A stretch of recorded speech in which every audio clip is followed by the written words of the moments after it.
Assalamualaikum warahmatullahi wabarakatuh. Perkenalkan, nama saya Cynthia Handayani dengan NIM 20210130116. Di sini saya akan menjelaskan hasil metodologi penelitian saya yang berjudul Determinan Aliran Masuk Foreign Indirect Investment (FDI) di Indonesia periode 1990 sampai 2023. Adapun hal-hal yang saya akan bahas, yang pertama yaitu ada latar belakang, yang kedua tujuan penelitian, yang ketiga yaitu gap literatur, yang keempat yaitu ada metode penelitian. Latar belakang Indonesia sebagai negara berkembang bagian dari Neo Industry Countries (NICS) dalam mendorong kemajuan perkembangan Indonesia mengikut sertakan untuk dalam kegiatan-kegiatan domestik ataupun internasional untuk mendorong kesejahteraan masyarakat. FDI merupakan investasi jangka panjang yang memiliki sumber penting bertujuan untuk mendukung pembangunan dan modal secara keseluruhan. Dalam hal ini untuk memperluas lapangan kerja sehingga menghasilkan sumber daya ekonomi baru. Menurut Suwarno 2023, adanya pandemi COVID-19 memicu kontraksi pertumbuhan ekonomi global pada tahun 2020. Hal ini dapat mendorong negara-negara untuk melaksanakan kebijakan pemulihan keuangan. Hal itu, pemerintah Indonesia menarik langkah untuk mencari investor dengan cara memulai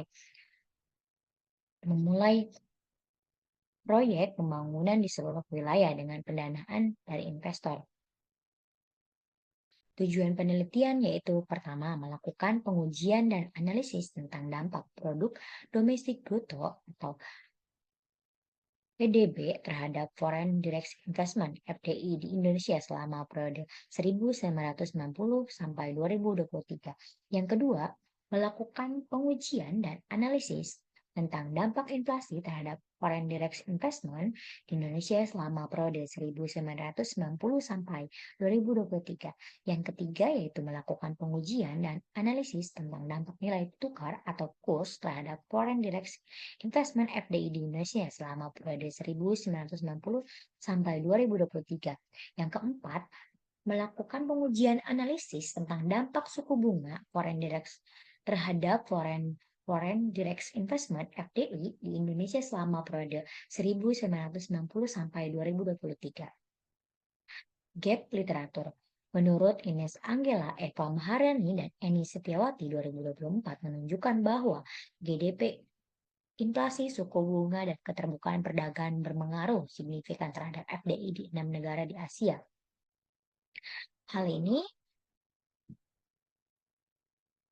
berbanding terbalik dengan menurut Bella Kurnia Davis dan Muhammad Al-Fatih Rizky Akbar 2023, hasil bahwa hanya nilai tukar dan ekspor yang signifikan pengaruh FDI, sementara GDP, suku bunga, dan inflasi tidak berpengaruh signifikan.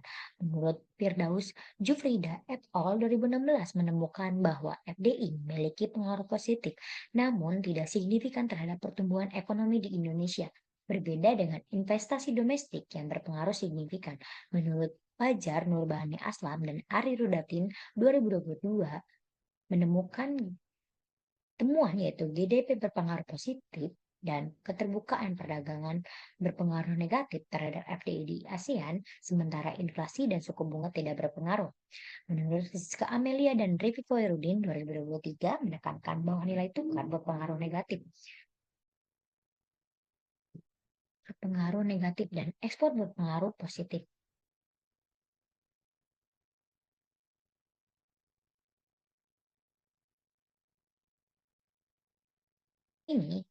Penelitian ini menganalisis pengaruh variabel makro seperti kurs, produk domestik bruto atau GDP, suku bunga, dan inflasi terhadap aliran FDI di Indonesia.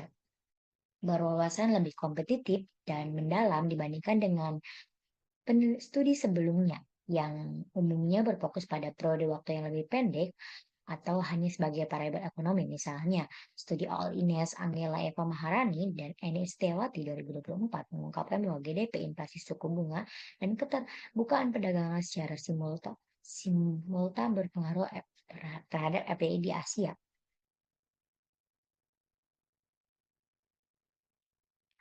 Bukan hanya itu saja, ternyata variabel kurs merupakan fokus utama dalam penelitian ini mengingat volatilitas nilai tukar memiliki dampak signifikan terhadap keputusan investasi asing. Adapun metode penelitian ini objek penelitian yaitu ada Foreign Direct Investment (FDI) di Indonesia. Penelitian ini membahas mengenai pengaruh GDP produk domestik bruto, produk, inflasi, nilai tukar kurs dan suku bunga terhadap yaitu Foreign Direct Investment (FDI) di Indonesia dalam periode tahun 1950 sampai 2023. Menggunakan jenis data Penelitian ini menggunakan data sekunder dengan pendekatan kuantitatif, yaitu time series dari tahun 1990 hingga 2023. Teknik pengumpulan data diperoleh dari World Bank, Bank Indonesia, Badan Koordinasi Penanaman Modal, Statistik Ekonomi, Keuangan Indonesia, pengolahan data sekunder berdasarkan time series dengan skala tahunan.